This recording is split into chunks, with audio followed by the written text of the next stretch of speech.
Okay, everyone, good morning again. This is Thursday, January 4, Speech 110 class.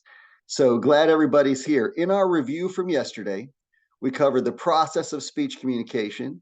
We talked about some differences between everyday speech and public speaking and some similarities.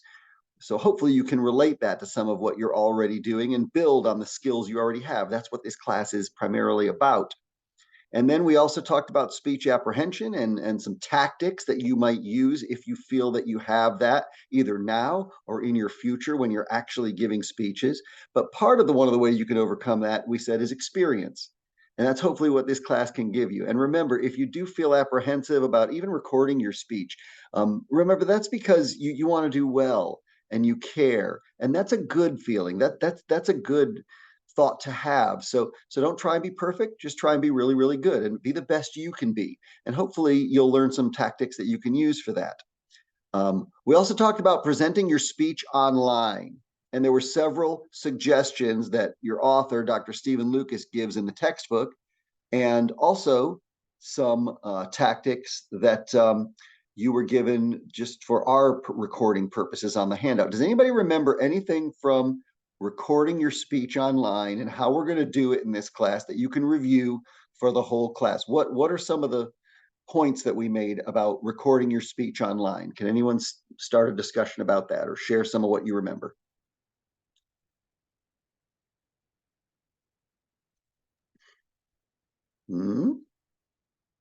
You're all very quiet. It's participation-based class, remember? Go ahead, Courtney. Yeah, you don't have to. Yeah, just go ahead. You said try not to record on your phone because when you're doing it on your phone, you might need visuals and you want to be able to get all the best visuals you can. So do it on a laptop. Great. And one of the ways that you become fluent, if you will, or smooth with your visuals, what do you think you need to do before you do your recording? Like, check your Oh, background and stuff. Okay, Tori, that's a good point too. Yes, that doesn't necessarily have to do with visuals, but that is an excellent point that we made yesterday. Just make sure you have kind of a neutral background. What about integrating the visuals into your speech? What should you do before you make your final recording that you're going to send in? Hmm? I can tell you that I was working on this Something. before this class started. Who's going to say it? Go ahead. I was just gonna say you have to like raise the camera up so it's eye level, so you're not like Okay. looking down or looking up. Yeah. You want your camera at eye level. That's another good point, Cami, that we made yesterday. Integrating the visuals, the point I'm getting to, it might be just something that you're not thinking about but it's just to practice with them. Make sure you know how to operate the equipment, how to share the screen, and maybe make a recording and then look at it and see if it worked right. Because you have that advantage in this kind of a class when we're on the online format that you can record your speech. If you don't like the way it looks or it didn't work right, record it again. But that means you plan ahead. If it's due at 11:55 p.m. on a certain day, don't start recording at 11 o'clock that night. And you need to do it a little earlier, and that way you have time if you want to redo it again. They're short speeches, they're 4 to 6 minutes long, so it shouldn't take you too long, and you're not supposed to stop during the recording either. So just make sure that you follow those guidelines that are on the handout. And in the practice speech, I put a video up for you in your discussion forum. I hope some of you take a look at that and just try and grasp some of the concepts that are in there and the points to help you with your online speech. And these skills that we're practicing in here, I hope will transfer when you have online meetings, when you have online interviews, when you are online in the future, if you have to give a presentation. And they will also transfer, most of them, not necessarily the camera and the background and everything, but the other information about how you give the speeches and integrate visuals will transfer for face-to-face as well. So that's a lot of what we talked about yesterday. One last time before we move on to our new stuff, does anybody have any questions over anything maybe that we covered yesterday, syllabus or course setup? Any questions? Who knows what your 3 speeches are about? One of your assignments was to review your speech assignment. So who can review what speech number 1 is about? The first one you're planning.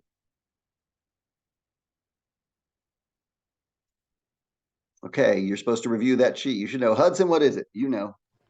Like a personal inspirational speech. That's the name of it. Exactly. Yes.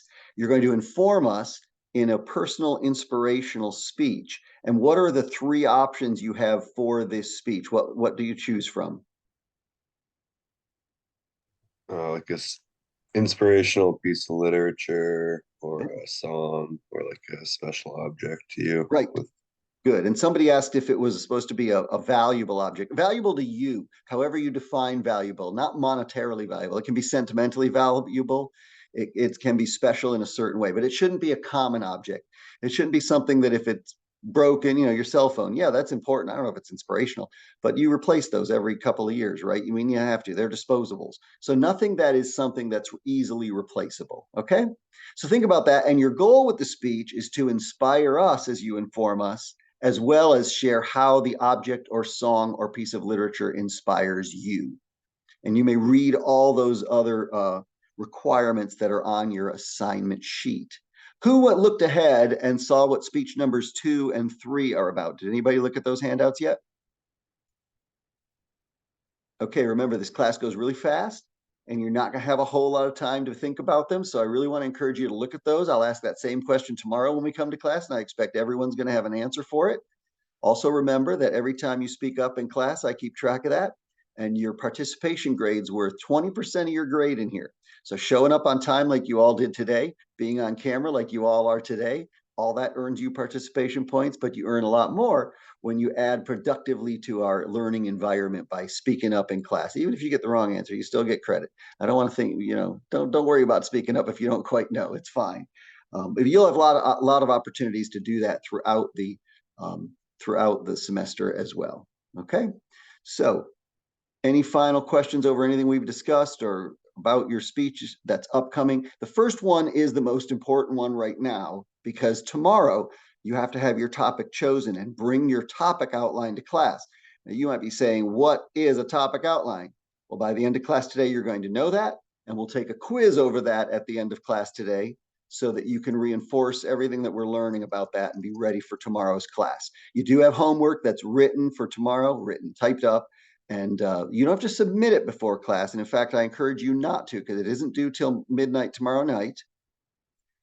But please complete your topic outline before class tomorrow. We'll talk about it a little bit during class. You could share pieces of it so I can help you get on track. And then if you want to stay after class tomorrow and go over your whole outline, I can help you get it to where it's top notch. You turn it in and you'll get a great score on it. Okay.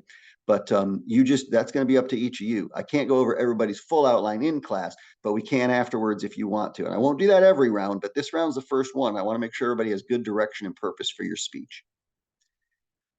Okay, so one of our two topics today, selecting a topic and a purpose, chapter 5. I hope you read chapter 5. If you didn't, you're not making the steps that are necessary to be successful in the course. If you did, good for you. And add into the conversation today as we go through it when I pause and ask you questions, or if you have a question, make sure you let me know as we're going through our material. All right, so as we're talking about topics for speeches, you might want to think about current events. Think about these topics. I'm not looking for a response to these questions, but just think about them. Who are some professional athletes or entertainers who have done wonderful things in their communities? They're great off the field or court or stage. Maybe you know of a story of your favorite entertainer or favorite athlete who's done some things like that. Another topic to think about: do annual flu shots and COVID boosters help? Are they necessary? Should people get them? Maybe you have an opinion on that. And a third one: how does the United States help curb mass shootings and help all citizens feel safe? I don't know what the answer to that is. Maybe you have some thoughts on that. So all of these kind of thoughts, these are, some current events, just some ideas.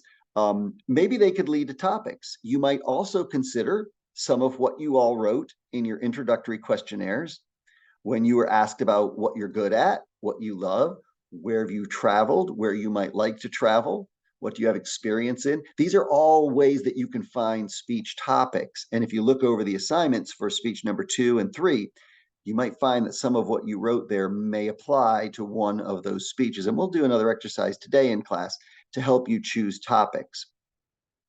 So as we're selecting our topic and our purpose, we will take a look at some helper aids here. All right.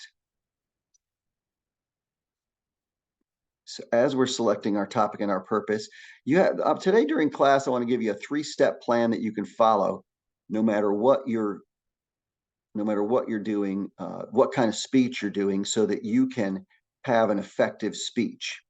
And to begin with, this right here is a topic outline template. You will see a Word document just like this in your assignment for your topic outline that's due tomorrow. And this is all of your outline that is due by tomorrow.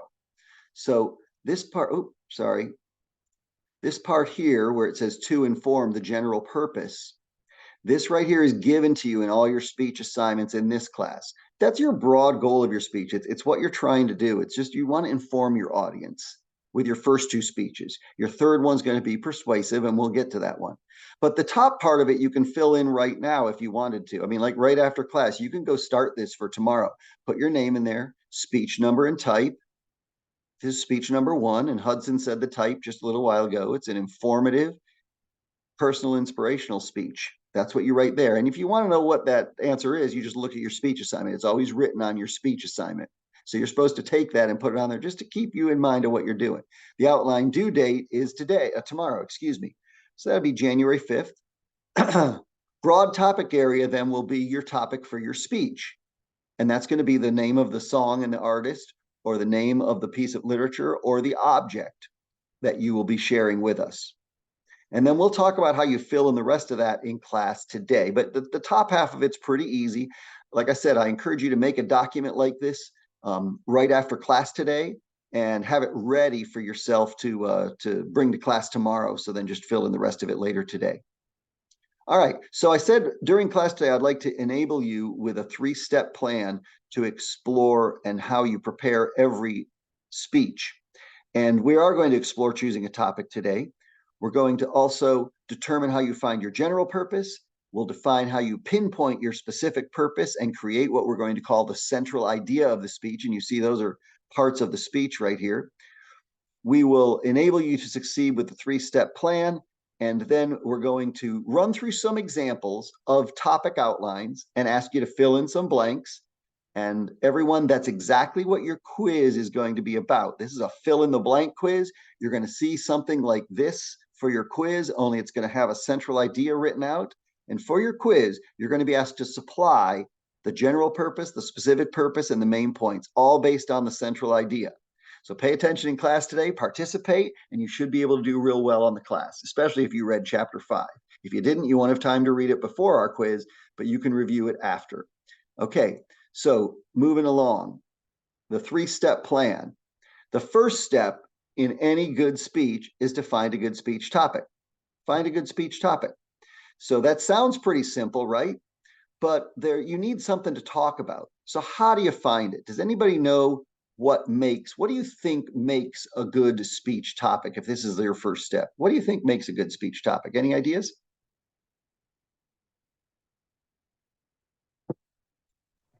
Like something you're pretty knowledgeable on, so you can just talk about it on the top of your head. Yes, Hudson, it should be something you know something about already. So here's the built-in advantage with speech 1. You know something about an object or a piece of literature, a song that's personal to you. So that you're all going to master that one with this first one if you pick, something that you're familiar with, which I hope you all do. You almost have to for this speech. Great. That's one criteria. Other criteria for a speech topic. You can do a speech Something about you wanna something know you more don't know a about. lot about. Okay, Deani first. I say you can do a speech about something you don't really know a lot of information about. Okay, something you know something about but want to learn more about. Great criteria. Good. Olivia, what were you going to add in? The same thing. Oh, okay. Well, you know what? I'll give you credit anyway, because that's good. So something you want to learn more about. Anybody else you might consider when you're choosing a speech topic other than you? Your audience and your occasion that you sit in. Good, Jenny. And now I'm getting the feeling some people read the chapter. This is excellent. Good. Yes, that's nice. Yes. Okay. Yes. You want to consider your audience and what might they want to hear about? Because one of your jobs as a speaker is to adapt your speech to your audience and make sure they want to hear it. Good. Anybody else have any ideas about what a good speech topic might be? How you might find one? Well, let's take a look and see just a couple more ideas. And again, if you're taking notes, these are the kind of things you want to jot down just so that you have them for later. They are in your textbook, but you can review them like this. Yeah, something that could be meaningful to the audience, tailored to the audience. You want your speech to be designed just for us. You want to make a topic that you love to talk about. Don't pick something that you don't want to talk about. It's kind of simple that way, but don't pick something you don't want to really talk about. And something you already know something about. A good speech topic is limited. You have basically 5 minutes.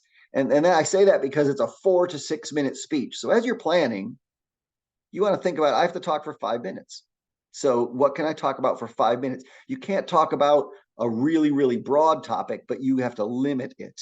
And then a topic that's appropriate, something that can work toward the general purpose that's given to you for your speech. Okay, so these are your criteria for a speech topic. And if you are thinking about the criteria for a speech topic, then you might want to know just, how else can I find a good speech topic? Well, let me do this. We're going to take a second here and we're going to do some brainstorming. I expect everyone to participate in this right now, because what we're going to do is we're going to look at a way to develop speech topic using a worksheet called a clustering worksheet. And what I'm going to show you on the screen next is just a series of different broad categories. And I'm going to ask everyone to offer, we're going to, as a class, work on this, and everybody can offer some, but we want 1 or 2 or 3, maybe, if people have a lot of ideas, just a few items under each category that you think might be appropriate for a speech. You can say something you want to give a speech about, or you can say something that you might want to hear a speech about. And maybe one of your classmates will see that and say, oh, I can do a speech on that. I see Tori wants to hear that. I'd love to do a speech on that. So we're going to help each other here, maybe. You don't have to share ideas that you really want to speak about because someone else might take them. But if you want to, go ahead. So let me go ahead and share this. This is called clustering. And what we mean by this is it's just a way to throw some ideas out there and just see what might stick. Okay. So under each of these categories, you can see all the 9 different broad categories. Anything you think of, we'll go category by category and try and get a couple in each. And what I'll do is I'll type them in on this document, and then I'll post this to your Wolf Den later as a handout so you can refer back to it, okay? So let's just work as a group here, and I'm going to try and record who says what suggestions. But under people, are there any people in the world that might be interesting for a speech topic that you can think of, maybe that you want to hear or maybe give? Who has any people in mind? LeBron James. LeBron. Anybody else? Other people who might be good for speech topics? Maybe Martin Luther King. Okay, good. Nice job. Okay, Kashana. And I think Deani. Good. All right, great. What about places? Some of you wrote some really cool places that you've traveled to or want to travel to. What speech topics might come out of that? London. Okay. Thanks, Faith. Good. Anybody else have an idea for a speech topic for a place? Maybe like you could do like your hometown or like where you're from. Okay. That's right. The Sure. school could even be a place like Which a one? personal, the school, the college. Possibly something about Newberry College. Sure. Maybe an aspect of our history that not everybody's familiar with. That's a good idea. Was that you, Courtney? Yeah. Okay, good. And who said the one in the middle about hometown? I Who did. gets credit for that one? Okay, Kashana, nice. Good. All right, terrific. What about things? Now, this category is so wide open. When you think about things, it can be like anything in the world that you might want to hear a speech about. Who has an idea for that? Video games. Okay, good. And all of these topics are kind of broad, so we probably have to limit them down, especially something like Newberry College. You can't tell the whole history of the college in 5 minutes, but you could tell about one little aspect of it, something like that. What about another thing somebody has an idea about? You could do cars. Cars, good, Tori. Movies. Which one? Movies.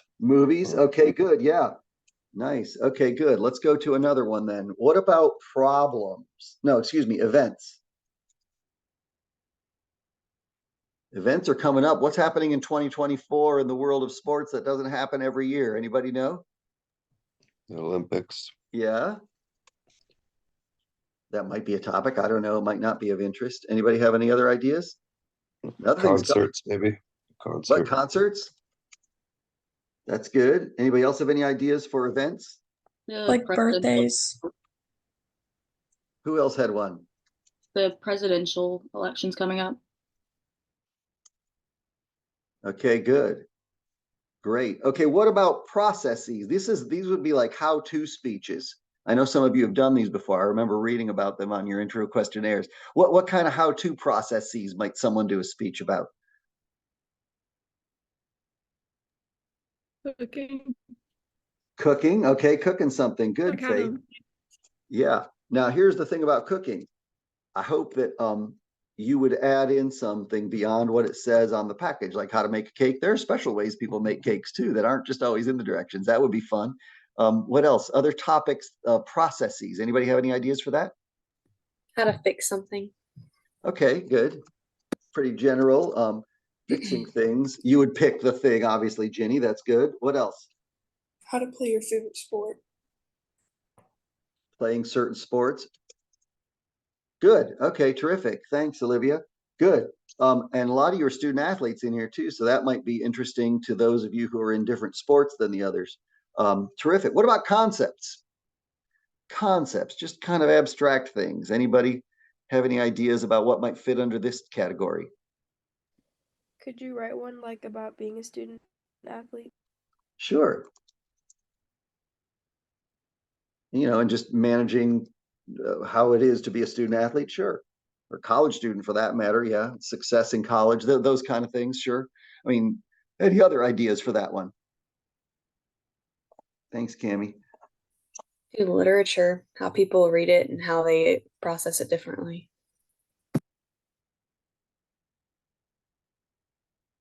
Okay, so that would be interpretation of literature, sure. That's good, Jenny.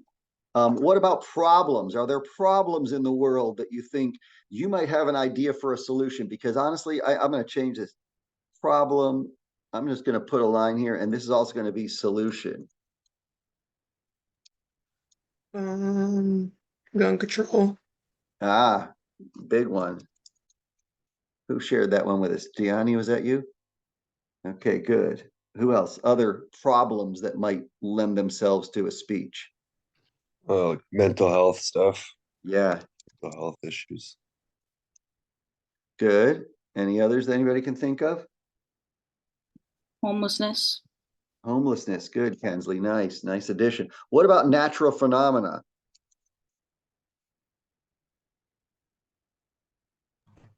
That earthquake that happened in Japan. Yeah. Earthquakes. Just earthquake, sure. What other natural phenomena might lend themselves to a speech? You might want to How hear we're again. going. Oh, sorry. Which one, Courtney? How we're going through global warming, like how it didn't get real cold until December or now in January, like the changes. Good. Anybody else have a possible one for that? If not, we'll go to the last one. You do wildfires. Could be Yeah. happening. Yeah. Who was that shared that one for us? Wildfires. That was you, Deani. Good, good, nice. Want to give you credit where credit's due. And who has any ideas on plans or policies right now that we can add to this list? Do TSA in airports. Yeah, they Mm. check bags. Sure, good, Jenny. That could also be a problem solution speech, right? And honestly, these this clustering worksheet here with these categories, you know, you might put things in different areas. It's just a matter to help stimulate some thought. Anybody have any other plans or policies? You guys are doing fantastic with this. This is great. Any other ideas, Deani? Like the conversation like about like weed and stuff, like making that legal in certain states and not being not legal in certain states. Good. All right. Well, this is really terrific. I'm going to save this document right now. As I said, I will send that out to you afterwards. But you see what we just did there in about 5 or 10 minutes? We just thought of, I don't know, 20 topics possible for speeches. So this can be a resource for you when you see it. If you wish to choose one of these, someone in your class mentioned it that they might want to hear a speech about it. And if you want any of these you mentioned, you can see, because what you put up there on that sheet are some topics that lend themselves to persuasion and some topics that lend themselves more to informative speaking. So after your first one, those might be topics for speeches 2 and 3. It's a starting place. You don't have to use any of those, obviously. You don't have to use any that you wrote on your introductory questionnaire either. But if you like some of these ideas, go back to them and see, what can I share with my audience in 5 minutes about this topic that would be valuable to them and fun for me to research and share? Okay, so that's step one in finding a speech topic. You've got to find a speech topic. You can use the clustering. Here are a couple other ways that you can also figure out what makes a good speech topic or find a speech topic. You might want to consider just write out a sheet of paper or put a document in your computer with 2 columns.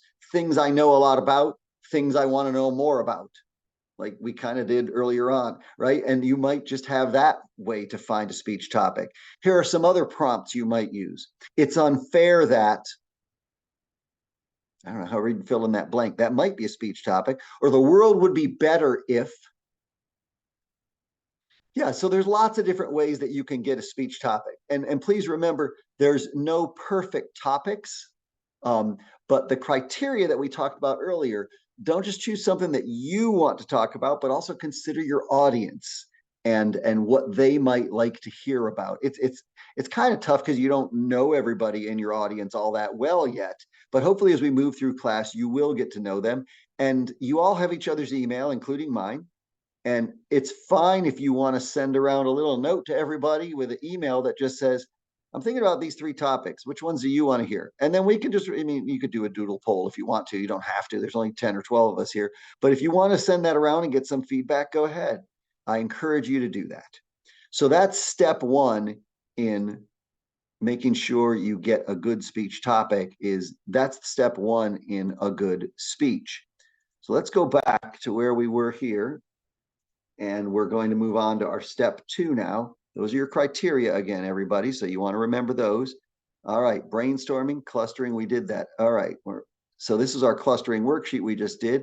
I said step 1 was to find a good speech topic. Now we're on to step 2. And step 2 is to determine your purpose. Here's a question for you. See who can answer this one. Why are you getting up in front of the audience? Let me rephrase that. Why are you not? All right, I can't ask this question, right? You won't know. I'm asking you to read my mind. So anyway, here's what I'm really trying to tell you. You're not getting up in front of the audience to get a grade.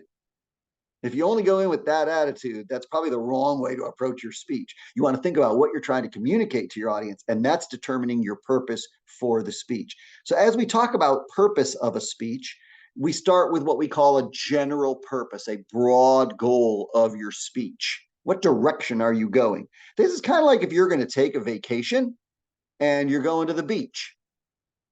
That's a broad goal. But then you want to get a little more specific and say, which beach am I going to and for how long? But the broad goal is to take a vacation to the beach.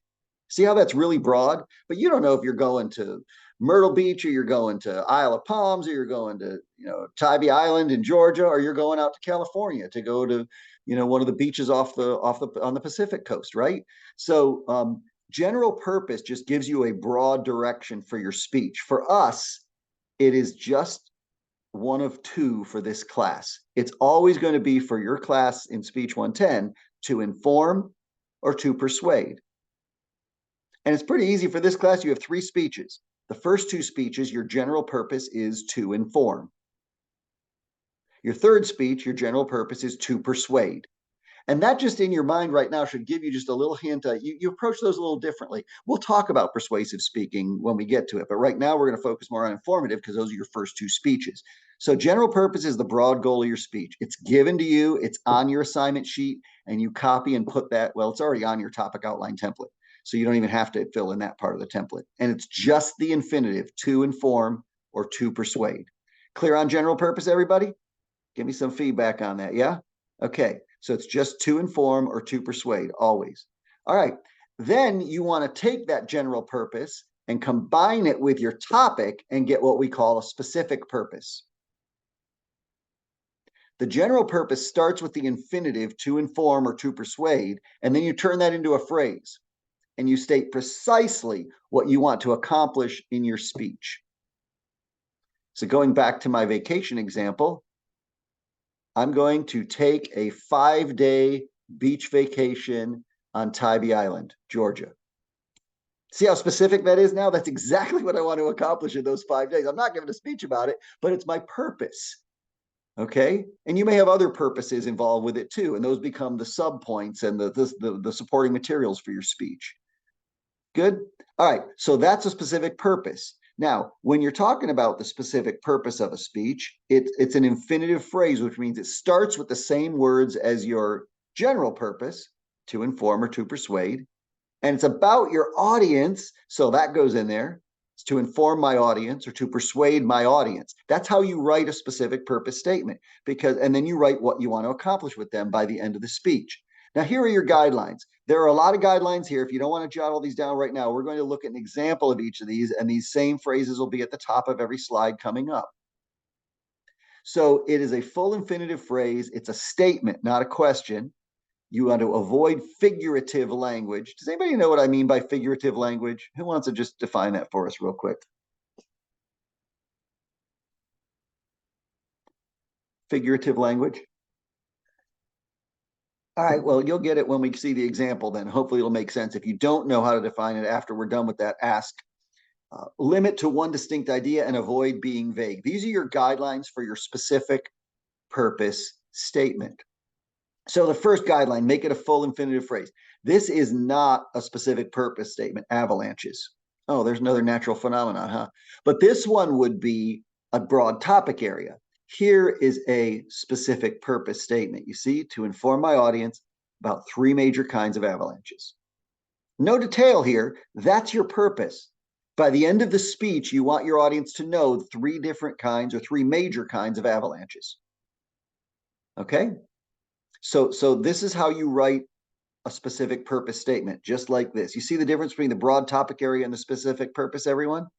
Yeah? So what you're going to be doing in a little while in your quiz, you're going to be given a central idea, and you have to write the specific purpose statement just like this for that speech. All right. The specific purpose should be a statement, not a question. This might be a great topic, Dia de los Muertos. Anybody know what that means? Day of the Dead.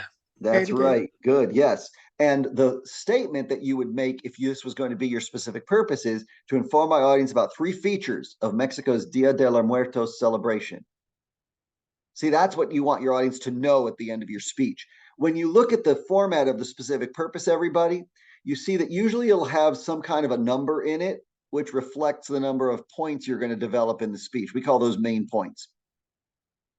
All right, so that's the second criteria. The third one, avoid figurative language. So this is not real. This says ineffective. To persuade my audience that the campus parking policy really stinks. Well, maybe it does, but I mean, what's figurative about this? What's the figurative language here? Saying it really stinks doesn't really give much of an explanation on why it does. Right. I mean, are you saying the policy as it's written, does it have an odor? No, I mean, you're using figurative language there, and you want to avoid that. Public speaking, it's tough sometimes because sometimes people don't get sarcasm when you say it. So it's just the way some people listen. So in public speaking, I want to encourage you to be really straightforward and direct with everything you say. Don't try to mislead your audience. You got 5 minutes. And you want to take us on this journey from point A to point B and communicate something very specific to us. So avoid the figurative language in your purpose and in your points.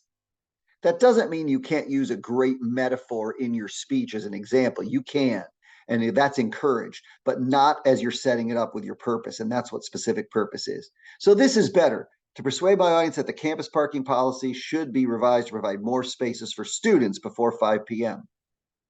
Okay, so have some different times that spaces are available for different people. That could be an idea, but that's much more specific. And if you notice here, the student who's giving this speech is offering a problem and offering a solution to the problem.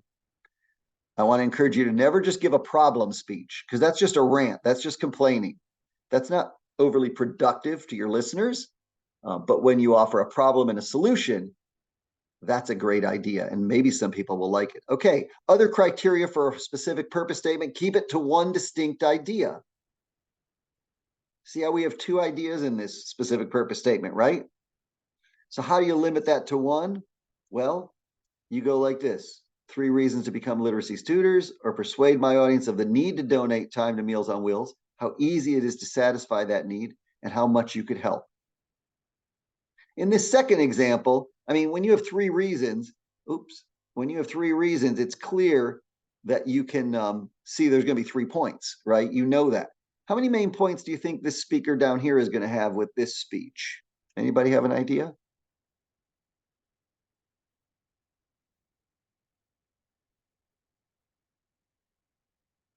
How many areas of the speech, main points, is that speaker going to have in the second one? Someone take a guess. I think you can get it. 3. Wide 3, Deanna, you're right. Because like one of them is like donate time to Meals on Wheels, and then the other point is how easy it is to do it, and then the third point is saying how much you can help. Right. And this is what we're going to be calling a preview as well. So we'll come back to that. But that's a good way to write your specific purpose. It's limiting it to one distinct idea. And the last criteria is avoid being vague. So what's vague about this specific purpose statement?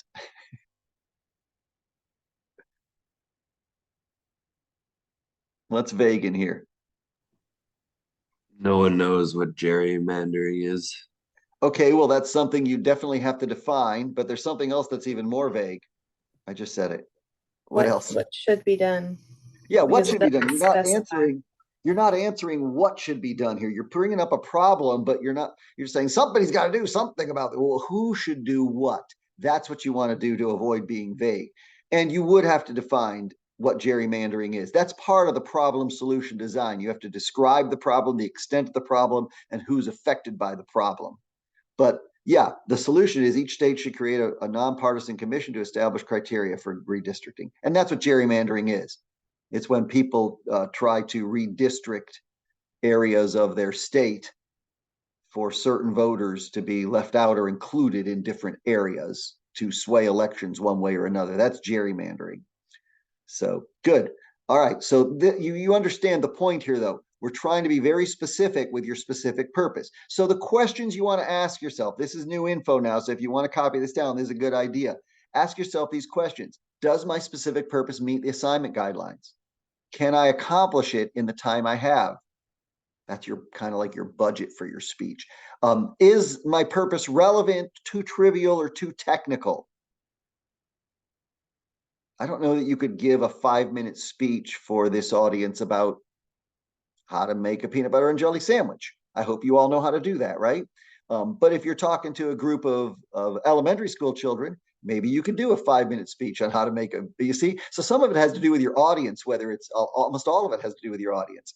In fact, your purpose and your audience are the 2 factors that govern everything you put in your speech. Anytime you're wondering if you should put something in your speech, say, does it fit my audience? Does it fit my purpose?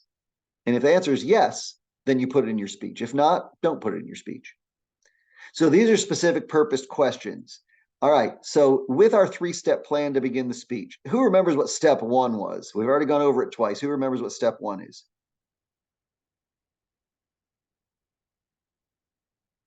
Come on now, you're jotting it down, right? What's step 1 in a speech process?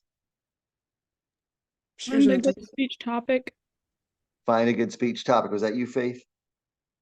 Great. Yes, it's find a good speech topic. Who remembers what speech 2 was, or step 2 is?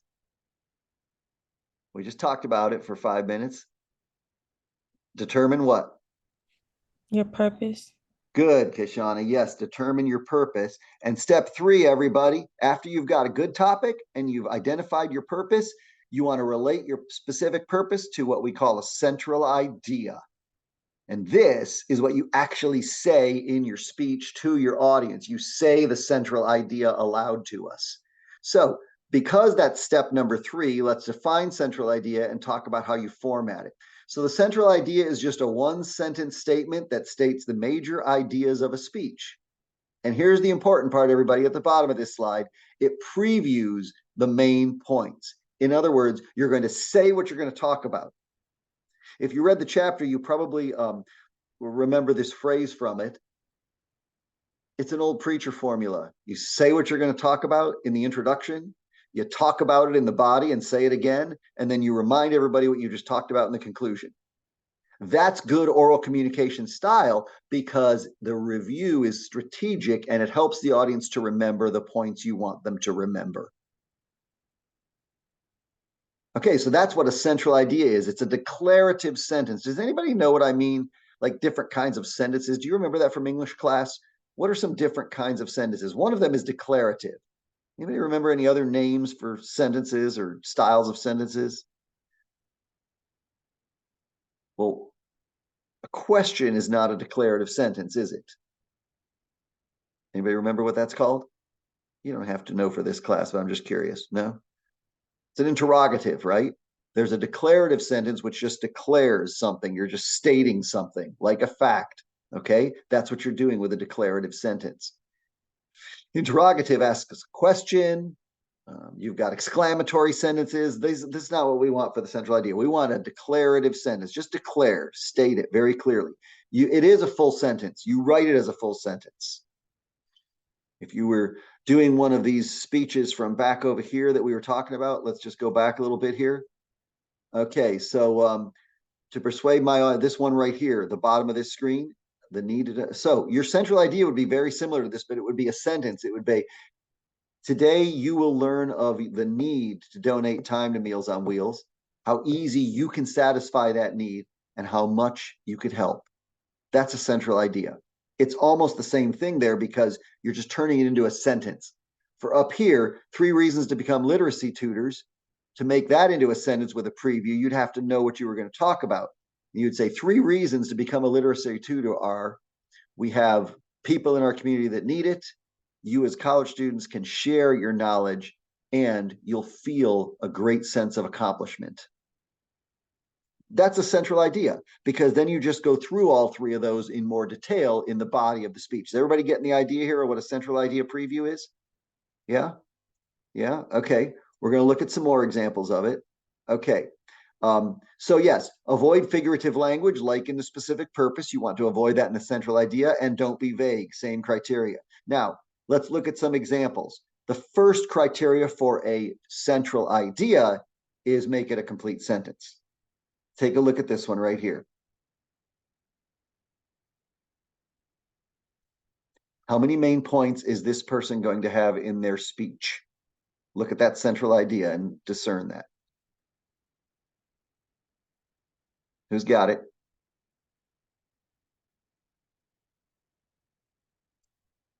This is what your quiz is going to be like. So you got to look at the central idea and figure out how many main points are in it. Who wants to try it?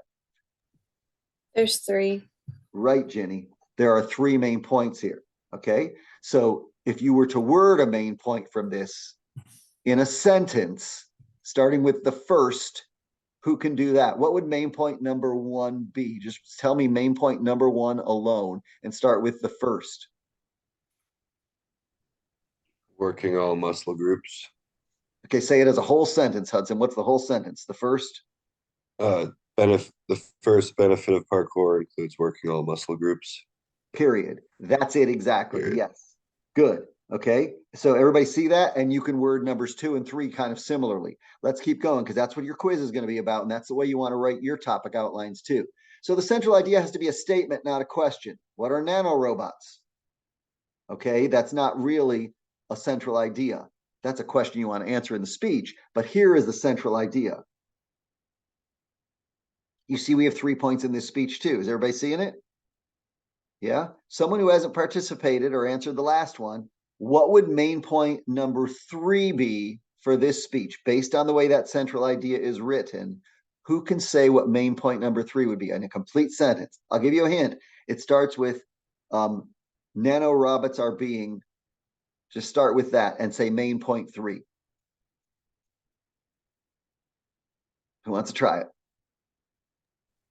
Nanorobots are being developed for use in daily life. Perfect. Good, Olivia. Yeah. Everybody see how she got that? Yeah? You good? All right, terrific. Let's move along. Central idea should avoid figurative language. What's figurative language in this sentence? This sounds pretty good to me. Why isn't this a good central idea? What's the figurative language here? The awesome place. Good, Tori. Right. Awesome. Now, you can say this in your speech, but not in your central idea because it doesn't really define what you're going to be talking about. So how do we make that better? We say Costa Rica has many attractions for vacationers, including spectacular beaches, lush rainforests, and stunning mountains. Now, just think about it. I'm not going to ask somebody to do it out loud, but everybody look, try to figure out what you think main point 2 for this speech would be. Because again, there's 3. There isn't always 3, but there are a lot of times just 3. So what is main point 2 for this? Try and see if you could word that.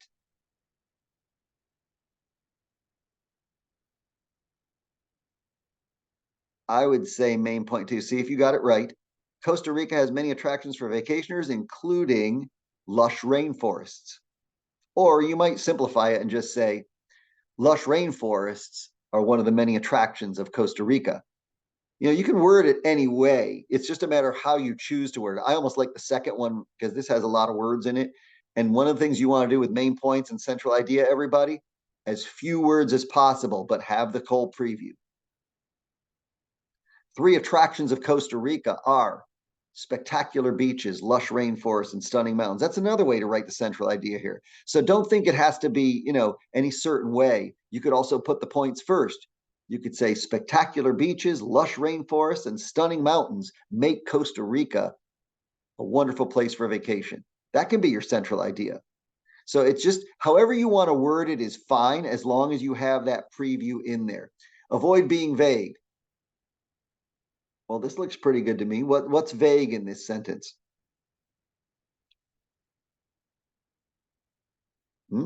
Saying that it's a good idea. Right. That's good, Cammie. So in other words, to make that less vague, you would say it this way. Okay, good. Now we're not going to watch this full. Yeah, let's watch this full intro with central idea. I want to make sure that you get to hear. When you listen to this, the central idea is going to come near the end. So try to listen for the topic and what you think the main points are. Are there 2, 3, 4? And see if you can identify at least one of them. All right, we'll talk about this for a minute right after you hear it. If you can't hear it, somebody stop me right away when we start. Okay, the volume's up. Good.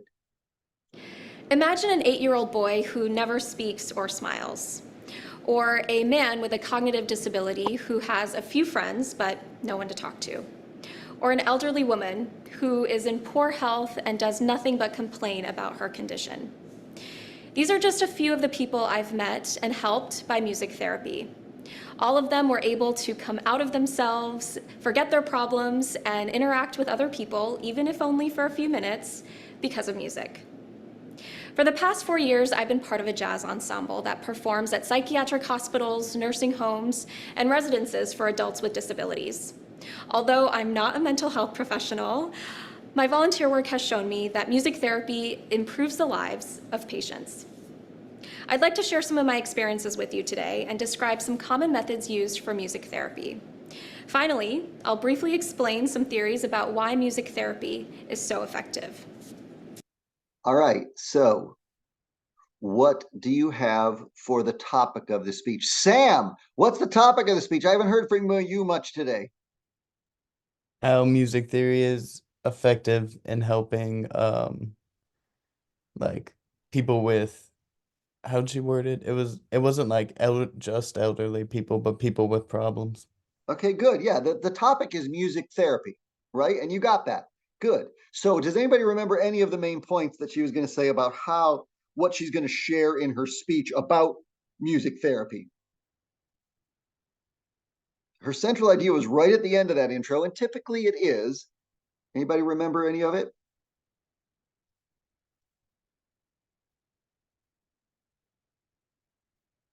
All right, we're going to hear it one more time here. Let's see. Probably right about here. Let's see.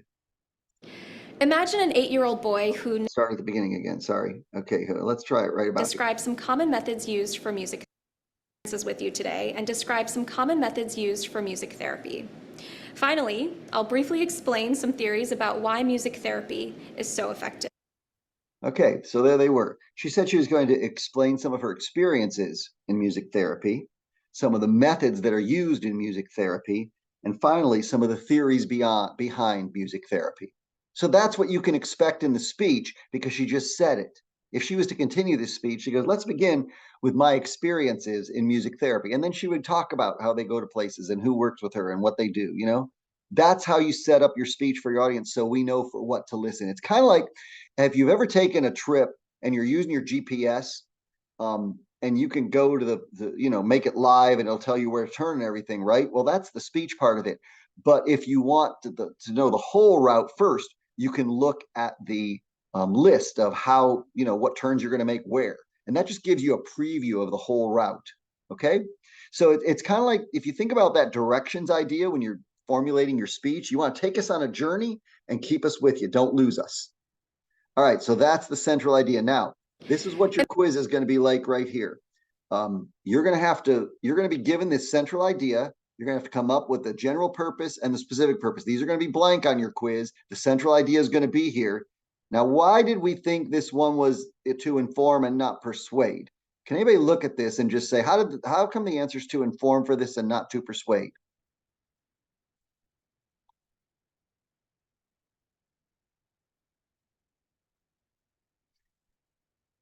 Because she's like telling you about it, but she's not trying to make you like do it, I guess. Exactly. No one said you should practice hypnosis because that would be persuasive. But this one is saying the three major uses of hypnosis are. That's informative. Same topic, different approach. Good, Deani. Very nice. Okay, and to get the main points from this, they would end up, hopefully you figured this out by look at that central idea, everybody, because on the next slide, the main points. But this is what you'd write for main points. This is exactly what your quiz looks like. You're going to have to write this. The central idea is going to be there for you. It's a different topic. And then you have to write the 3 points. Control pain, stop smoking, improve academic performance. Let's go back a slide. See, all the words are right there for you. Your job is to write them in 3 complete declarative sentences with 1 point in each. And this strategic repetition of the topic helps the audience remember exactly where you're going. This is what you actually say in your speech, the main points. The central idea is what you actually say in your speech. These are to set you up with direction and purpose. Everybody clear? Yeah? All right, let's practice. Everybody's going to do one of these, and then we're going to stop. All right, so I'm going to call your name out as we're going to move around the screen. Supply or provide. This is just what your quiz is going to look like when you get it. And you've got to type in the GP, the SP, and the main points. So first of all, let's start with you. Ginny, what's the general purpose here? Diani, we're coming to you for specific purpose. And Kensley, main point 1. What's the general purpose here, Ginny? It's just to inform about the pyramids. No. You're right. Just stop right there. To inform is the general purpose, right? Remember, it's just the infinitive, broad direction. Okay, now, Diani, take that to inform, think about the topic, and get a number in it. What's the specific purpose for this speech? To inform the audience about the pyramids of ancient Egypt. That's That the close. pyramids in ancient Egypt had 3 major uses. Okay, that's it. Yeah, that's good. That's the way you do it. You want to get the 3 major uses in there. Good. Kensley, what do you think main point 1 is for this speech? Use some of the wording right from that central idea, but just main point 1. One of the major uses of the pyramids of ancient Egypt was to be a tomb for the burial of monarchs. Excellent. Good. Everybody see that? Here's the answer. This is everything in yellow is what you would type on your quiz if this was your topic. Everybody take a look at that because you're going to take this quiz in about half an hour and it has to be done right after class. Okay? All right, let's look at another example. We're going to look at more and everybody's getting a chance to play at least once. Okay, take a look at this speech. Cami, we're going to ask you for the general purpose, Sam, the specific purpose, and Tori, main point 2. Okay, so who wants, let's see, who did I say is first? Cami, what's our general purpose? The general purpose would be to inform. Period. Excellent. Yes. Hope you're all playing along with all of them too. Sam, what's our specific purpose? Use some of that wording from the central idea and get a number in it. To inform about the 4 stages of alcoholism. Great. Now, who do you want to inform? Don't Whoever overthink it. our audience is. Your audience, right? You just want to say to inform my audience of the 4 stages of alcoholism. That's what you want to accomplish by the end of the speech. Yeah, we want to keep focused on the audience is why we put that in there. All right. And Tori, what would main point? What did I ask you for? 3 or 2? 2. 2. Okay. Main point 2, everybody. What is it? The second stage of alcoholism is the danger stage. Excellent. Everybody see how she got that? I hope you did. Take a look at this. So if this was what you were given on the quiz, the central idea, you would type in everything that's in yellow on this slide. And that's the answer to your quiz. All right. Now, the reason we're doing this is because when you transfer this to your own work, you're going to be asked to write in this same format. Notice how the central idea is a complete declarative sentence, has a period at the end, and each of these are sentences with periods at the end. This is the infinitive, and that's the infinitive phrase. Let's look a little bit more. Okay. Okay, Shauna, you get the general purpose. Faith, please answer the specific purpose. And Olivia, please answer main point 3 for us. So general purpose, Kaishana. To inform. Yeah. So anybody disagree? Oh. Agree? It might be to persuade. Okay, why do you think it's to persuade, Kaishana? You're right now. Because they're trying to get someone to tell them why to join the sorority, basically. Right here, you should. See how that's different from the others? It's not like, here are 3 major uses. No, you should. That's persuasive. That's telling somebody to do or think. Good. Okay, so Faith, for your specific purpose, it starts with the words of the general purpose, and then you add your audience and what you're going to accomplish in the speech. What's your specific purpose here, Faith? To persuade the audience to join a sorority or fraternity. Now, how can you get a no? That's really close. Yes. Can you get a number in there? 3 reasons. Yes. Put 3 reasons why in there. Go ahead and say it one more time with the phrase 3 reasons why in the middle. To persuade my audience, start with that. To persuade my audience to join a sorority or fraternity. I keep wanting to say like 3 reasons why. Yeah, then say it. What? 3 reasons why you should join a sorority or fraternity. Bingo. That's it. Yeah. Yeah, that's it. Good. Great. All right. And let's see. Who has main point? Olivia? Which main point did I ask you? Number 3. Let's hear it. What is it? Start with the words of the central idea. I'll give you that hint. The third reason you should join a sorority or fraternity is because of economical benefits. Very good. Yes. And what I'm going to show you, there's not just one way to word these, but what Olivia said is just right. Okay. And I know that Faith, you were thinking about all different ways to say the specific purpose. Yeah. But this would work too, just like this. Everything in yellow here. Everybody take a look at it. Hudson, we're coming to you for the specific purpose. And Courtney, you're driving. Okay. You listening. I don't want you to stop and look at the screen, so we might just let you listen here, okay?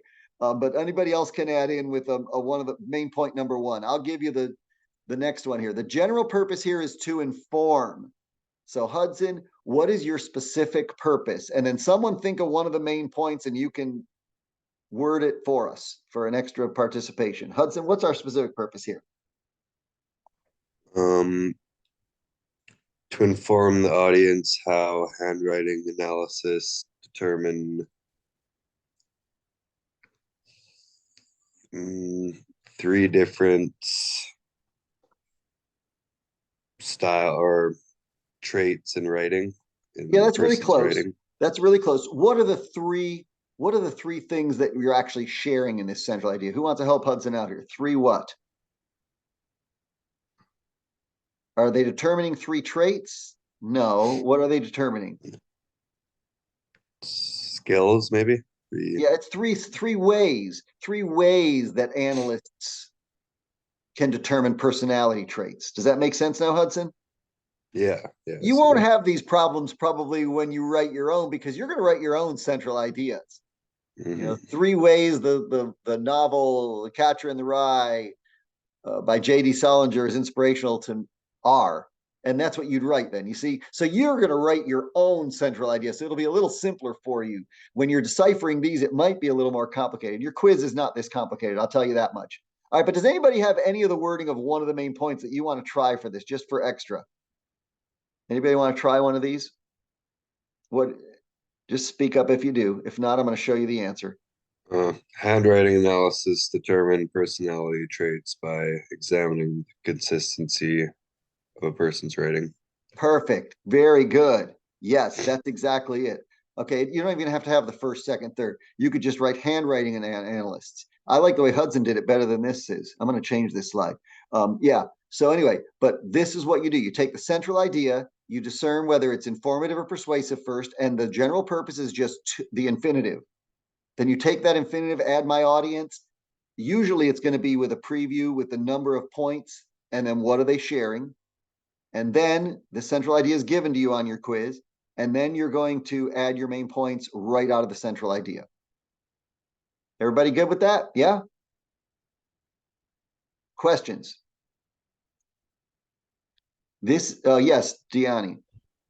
So every time we have a specific purpose, it has to be like a number if they have like that many main points in the central idea. I would say Basically, most of the time. most of the time. If you're using a certain format like that one about helping in the community and the Meals on Wheels, that didn't have a number, but it had the 3 points listed there. Remember Yeah. that one? Yeah. So that's the only time you wouldn't. But yes, most of the time you will have a number which reflects the number of main points you're going to share in the speech. Good question. Thanks for asking. Anybody else? Any questions? So this right here is the slide I showed you first. Well, after the sailboat, of course. And this is the format for your topic outline. This is what's due tomorrow for your first speech. So you want to think about what your broad topic area is going to be first. Choose a good topic like we just talked about. Put it up against the criteria for a good speech topic that you took notes on. That's outlined in chapter 5 for you. Your general purpose is given to you. It's to inform for this speech. So you start your specific purpose with this, and where the ellipsis is here, these 3 dots, take those away and write exactly what you want to accomplish in the speech. 3 ways that my computer mouse is inspirational to me. That'd be a stupid speech. I can't do that one, right? I'm just giving you an example of how you might word your specific purpose. And then you write your central idea and your main points. You have to write your own central idea for your own speech. It's going to be given to you on the quiz. Any questions over the topic outline format? So you're not writing your whole speech tonight. All you're doing is setting it up with this. And you have to determine the main points. What are you going to explain in the speech? You may have 3, you may have 2, you may have 4. It just depends on how many things you want to share. For this speech, sometimes people just have 2. And they'll say, the song XYZ by ABC is inspirational to me. The song XYZ by ABC is inspirational to my audience or to society, or has a relevance to society. You don't have to say inspirational to my audience. You can word it other ways, but you just need to think about, what do you want to share with us in 5 minutes? If you have fewer main points, you talk longer about each one. If you have more main points, you just make each one a little shorter. All right, so that's what we have due tomorrow. What you're asked to do, everybody, is to create your topic outline before class tomorrow and bring it to class tomorrow. So you don't have to send me your topic outline via email. I ask you not to do that at all. But instead of that, just write it out according to what you're learning today and bring it to class tomorrow. And we'll go over it in class tomorrow. And then if you still have questions, I will look at it with you after class. Okay? Good. All right. So no more questions on that. So do you want us to wait to submit it until after class? Yes, I do. Great question. Thank you for asking. Yes, because otherwise I might have to, reopen it for you to submit. All right. So what we've done so far is we've covered all of chapter 5, which is selecting a topic and a purpose. We've explored lots of possibilities for topics and how to nail down a good topic, go for your specific purpose, and create your topic outline.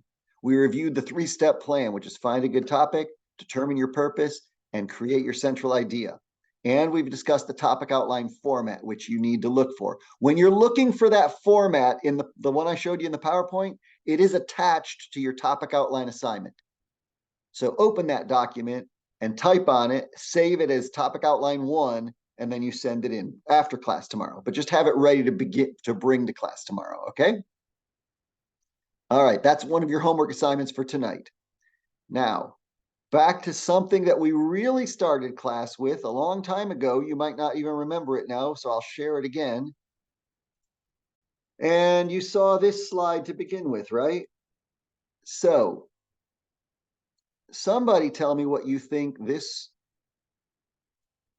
phrase means, this quote. What does it mean to you? When a person does not know, well, it used to say man. I tried to update it for 2023, but when a person does not know for what harbor they are making, no wind is the right wind. What does that mean? Who can paraphrase it? Any ideas? Maybe like when you don't know your purpose, just put one foot in front of the other, pretty much. That's it. That's it exactly. Good, Hudson. Yeah, you got to have goals is the way I paraphrase it. And what happens in speech class is when you have goals like on this topic outline that we're talking about. Here's another version of the same thing I just showed you, right? This is what gives you your harbor for which to sail. This is what gives you your goals. It's this topic outline. So that's why we start with that, so you know where you're going. Now, after you've got that, what you're asked to do over the weekend is to write the whole speech. We don't write speeches out in paragraphs, no paragraphs on outlines. We're going to be using outline format. So that's what we're going to discuss for about 10, 15 minutes right now. And then I'll ask you to look it over in the book and make sure that you understand in your handouts and your text how you use the outline process for public speaking. This is outlining the speech. After the topic outline, you'll get feedback on it from me. And then you write what's called a preparation outline. And here's your definition. It's a detailed sentence outline using what we're going to call the visual framework. That's a series of numbering and lettering and indentation. You probably are imagining that in your mind, and I'm going to show you in a moment. But understand that the prep outline is everything you want to say and do in your speech. It includes when you're going to turn your visual aids on and off. It includes your source citations. It's everything you want to say in the speech, and it's in outline format. So the preparation outline includes, and this is all, folks, if you're taking notes now, and I'm moving a little faster because it's 10:09, I want to make sure we finish on time today. But all this information that we shared about topics is chapter 5. All this information is chapter 11. So this is everything that's included. It starts with 5 parts: the heading, the intro, the body, the conclusion, and the works cited. Connectives are kind of in between, which we'll talk about them briefly today. We'll talk about them more in a future class. I think it's tomorrow. But the heading is a revised topic outline. You might turn in your topic outline and I'll give you feedback and say, the general purpose is good. Specific purpose needs a number that matches your main points. So add that in, just like we did in class a little while ago. But hopefully you get that beforehand. I might say, make sure you write your sentences for main points in complete sentences. And then you have to change it. So yeah, but that's what you want to do for the prep outline. Include all these different areas. All right, so you start with the revised topic outline. TO just stands for topic outline. PO will stand for preparation outline. And we'll look at the third one in a moment. But you want to use the visual framework. This is really important. Oh, I always click on these and I shouldn't. Okay, this is real important. Look what it says here. You copy and paste the central idea that you wrote out in the heading in the topic outline, right? You copy and paste that into your introduction. Remember the sample intro we watched talking about music therapy, and the student said her central idea at the end. That's because she planned it already and then planned to say it and did. You copy and paste your main points from the heading, which were on the topic outline, into the body of the speech, and then you develop them because you say those in your speech. You want to label your intro, body, conclusion, and these two I can't emphasize enough. Once you've figured out how to say them, everybody, don't try and reword them. Say them for us like that in the speech, in the intro and the body. So copy and paste. And then you state your main points in complete sentences and your subpoints. So visual framework is, as I mentioned a minute ago, it's a pattern of symbolization and indentation It's numbering and lettering and indentation to show the relationship amongst ideas. It helps you keep organized with what you're sharing with your topics. And this is what it looks like. Has anybody seen outlines before? I think you probably all have, right? You've seen outline framework before, yes? Give me some head nods if you've ever seen this before. Courtney has. Good. She's at a stoplight. Okay, good. Yes. Okay. Courtney, I'm giving you credit because you just responded even though you're driving. Good for you. Okay, good. Yeah. So this is what the visual framework will look like. Now look at this outline without. You don't have to take notes on this. Just kind of look at it. It's got your numbering and lettering, but no indentation. So everything kind of looks the same. In your outline, you want to use indentation to separate the main points and make them easier for you as you deliver to make sure we get those. So this is the beginning of it. Here's a continuation of that slide, no indentation. All right, now let's go back and look at this with no indentation. And now compare that to this. See how much easier this is for you as the speaker to read. You know what your main points are because they're furthest to the left. You know that A and B help support number 2. And then under B, you've got some sub points here. And number 1 and number 2 both go under B, which is later that year, which is 1963. King participated in the famous March on Washington, D.C. So here is one part of the march. And then number 2 is also about the march. He gave his I Have a Dream speech at the end of the march. C is another point about great triumphs in the early 60s. So you're listing 3 triumphs and you're going into detail. Now, this is an incomplete outline. Let me just tell you that. You can't have a main point with no subpoints. So, but this is just to show you the format, all right? But you see how great triumphs, he's got 3 triumphs. Demonstrations, famous march, and then Nobel Peace Prize. Those are great triumphs. And then look at main point 3. Again, you've got 3 subpoints about the turmoil during his final years. Okay? When you have everything A, B, and C, these are about equal, and they all support number 3. When you have 1 and 2, they're both equal, and they both support letter B. They're more specific. As you move in, you get more specific. Is this making sense to everybody about outlining? Yeah? All right, here's an exercise for you. There's just 4 statements here. Only one is the main point. Who can pick out what main point is out of all these 4 statements? What's the most general, the broad point you want the audience to remember? The second one. Who said that many one? Faith superstitions. said that one. Good. Who agrees with Faith that it's the second one? Many superstitions revolve around numbers. Anybody disagree?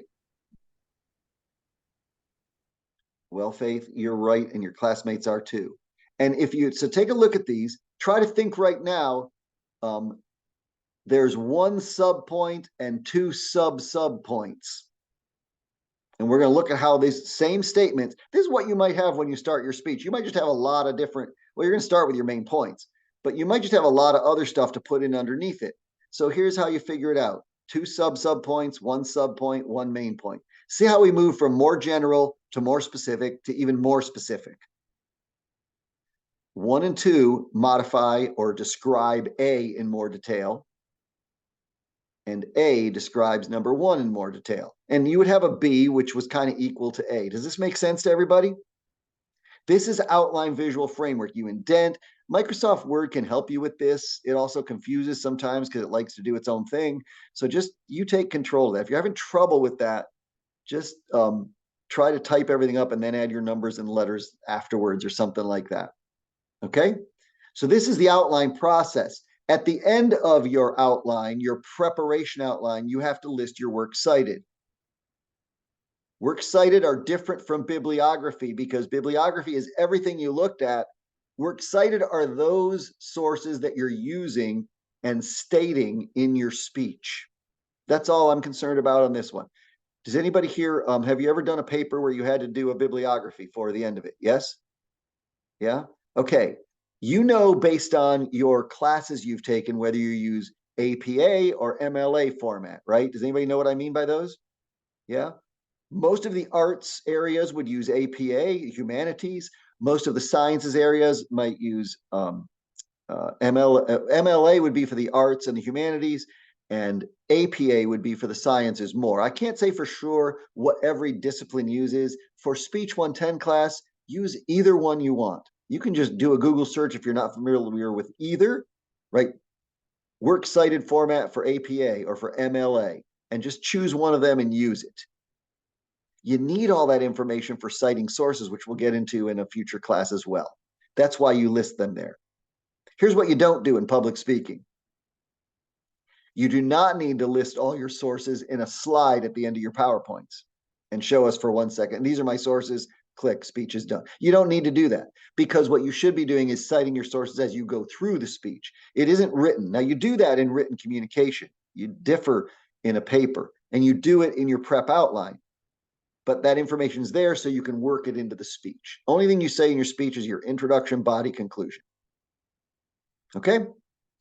All right, so that's outline. Now, after you've done the topic outline and the prep outline, then you're ready to prepare for your speech. You write what's called a speaking outline. And look at the definition of it here. It's a brief keyword outline. It's intro, body, conclusion only. It keeps the outline visual framework, as you see over here in this little example. And it's enough to help you remember what to say. That's what a speaking outline is. This is what you should give your speech from. And you might include some delivery cues. Can anybody look at this little example over here, this image, and say, what's a delivery cue that's on here? Anybody know? What do you think it is? It's different from the rest of it. I'll give you that hint. What's a little different or unusual on that? That maybe you wouldn't say, but they're delivery cues. I'll give you a hint, then we'll come back to that question. Ready? Delivery cues are directions for delivering key parts of the speech. So they're notes to you to help you remember how to say something. So what are the delivery cues on this example?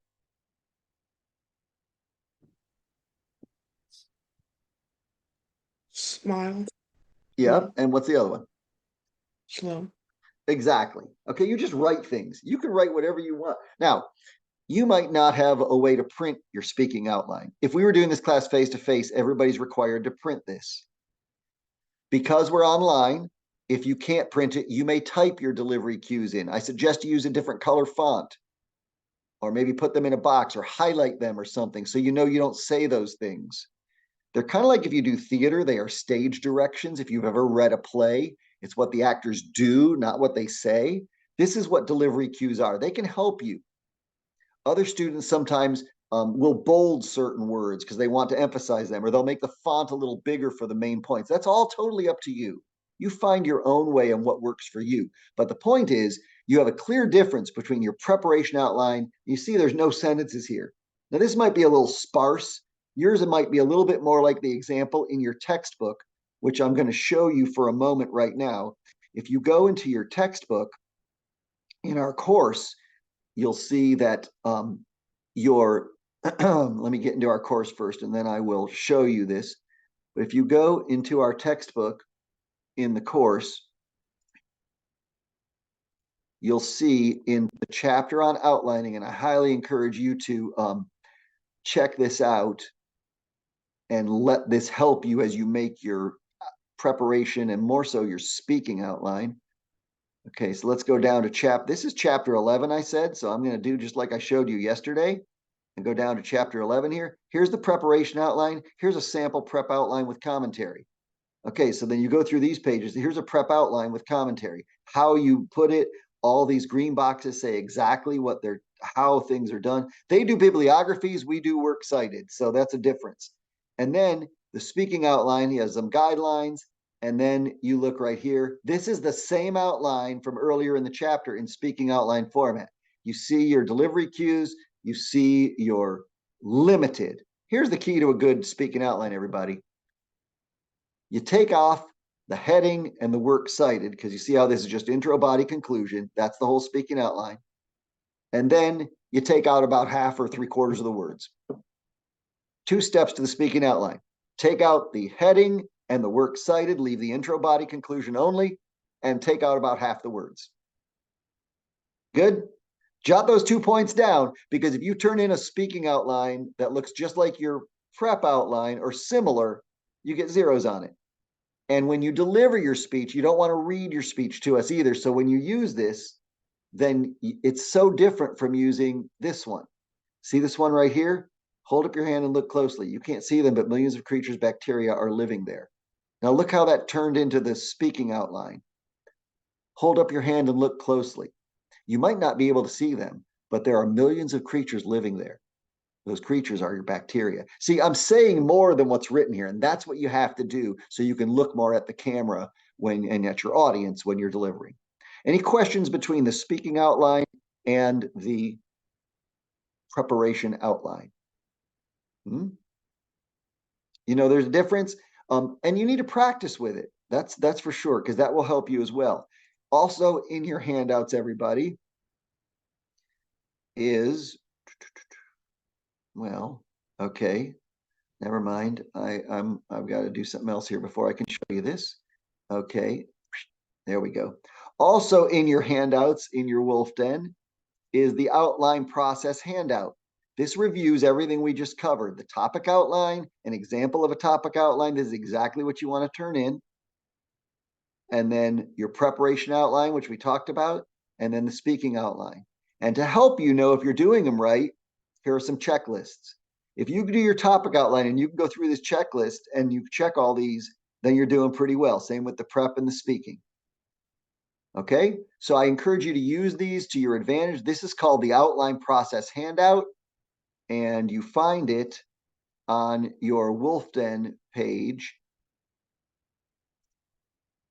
right here in handouts. So it's right here, the outline process. That's what we just looked at. Okay. Now, the last thing I want to show you before your quiz, going into coursework. You're seeing the coursework page now, right? Yes. Thanks, Kensley. Okay, good. So the quiz is going to open in just a moment. As soon as I open it for you, the topic outline right here is your assignment that's due tomorrow, but finish it before class, submit it after class, just like it says in red here. Here are your directions. This is what it's going to look like when you're done. I'm giving you an example right here, everybody.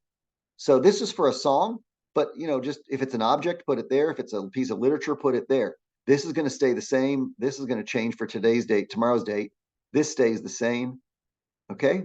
This one has two main points. And that's kind of what your quiz is all about too, that you're about to take. You're going to be given the central idea. You have to write the general purpose, specific purpose, and the main points. Any questions over anything we covered today? You find your topic outline template in the assignment in coursework.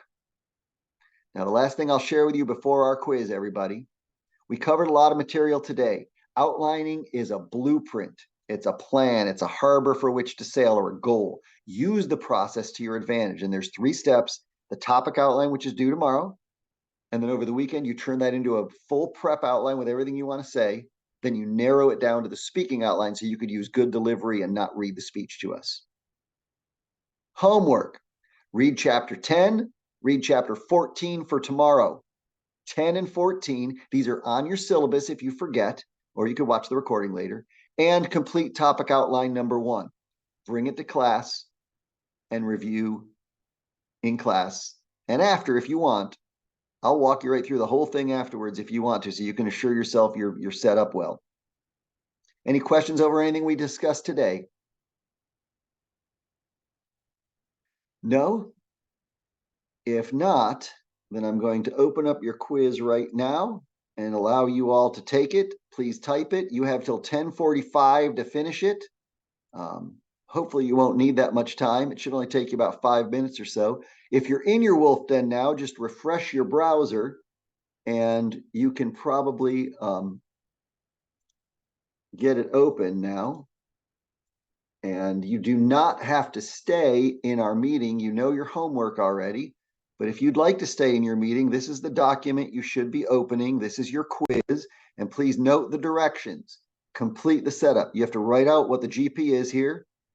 Take that general purpose, add to it, and add the topic to it. Usually there's a number in it. There's your hint. And then from this central idea, write your 3 main points. Make sure your main points are in complete sentences. So open that document, type on it, save it, and then upload it for your assignment. Any questions?